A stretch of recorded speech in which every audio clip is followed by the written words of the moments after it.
நானும் கவினும் ரொம்ப ட்ரூவாக லவ் பண்ணோம். கொஞ்சம் செட்டில் ஆக டைம் தேவைப்பட்டுச்சு. மே 30 அப்போ வந்துட்டு சுஜித்தும் கவினும் பேசிக்கிட்டாங்க. அப்போ அந்த டைமுக்குள்ள வந்துட்டு அப்பா கிட்ட சுஜித் சொல்லிட்டான். அப்பா வந்துட்டு இந்த மாதிரி லவ் பண்ணுறியான்னு என்கிட்ட கேட்டப்ப இல்லைப்பா நான் லவ் பண்ணல அப்படின்னு சொல்லிட்டேன். ஏன்னா கவின் என்கிட்ட டைம் கேட்டிருந்தான். இன்னொரு 6 months கழிச்சு சொல்லு ப்ளீஸ் அப்படின்னு சொல்லியிருந்தான். அதனால வந்துட்டு நான் வந்துட்டு அப்பா கிட்ட அன்னைக்கு சொல்லலை.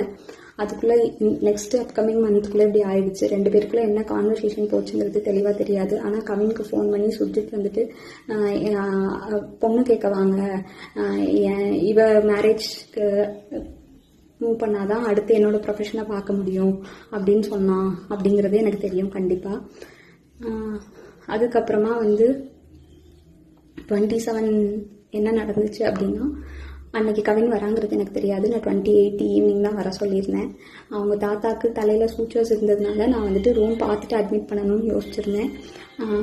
அப்போ வந்துட்டு ஆஃப்டர்நூன் மங்கம்மாள் சாலைக்கிட்ட வந்து நின்றுட்டு தான் எனக்கு வந்துட்டு தெரியவே செய்யும் அவங்க வந்திருக்காங்கன்னு சொல்லிட்டு. ஸோ டேரெக்டாக நான் அங்கே ஐபிக்கு கூட்டிகிட்டு போயிட்டு கவின் உள்ளே வந்தான். பட் அவங்க அம்மாக்கிட்டையும் மாமாக்கிட்டையும் மட்டும்தான் நான் பேசிகிட்டு இருந்தேன். பேசிகிட்டே அப்படியே கவின் வெளியே போயிட்டான். அங்கேருந்து கிளம்புறப்பந்தான் அவங்க அம்மாவும் கிளம்புறப்பந்தான் கவின் எங்கே அப்படிங்கிறதே நாங்கள் யோசித்தோம்.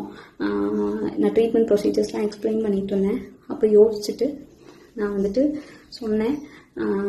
அவங்க அம்மா வந்துட்டு கால் பண்ணாங்க, அவனுக்கு எடுக்கல. நானும் கால் பண்ண எடுக்கல. நீங்கள் வேணால் பசிக்குதுன்னு சொன்னாங்க அவங்க அம்மா, சாப்பிட போங்க, நான் வேணால் வர சொல்கிறேன்னு சொல்லியிருந்தேன். அதுக்குள்ளே இப்படி ஆயிடுச்சு. ஸோ வந்துட்டு இது தேவையில்லாமல் நிறையா இஷ்டத்துக்கு யாரும் வதந்தியை கிளப்ப வேண்டாம். உங்களுக்கு தோணுது எல்லாத்தையும் பேசாதீங்க. எங்கள் அப்பா அம்மாவுக்கு இதில் எந்த சம்மந்தமுமே கிடையாது, அவங்களுக்கு தெரியாது. இதை இதோட விட்டுருங்க.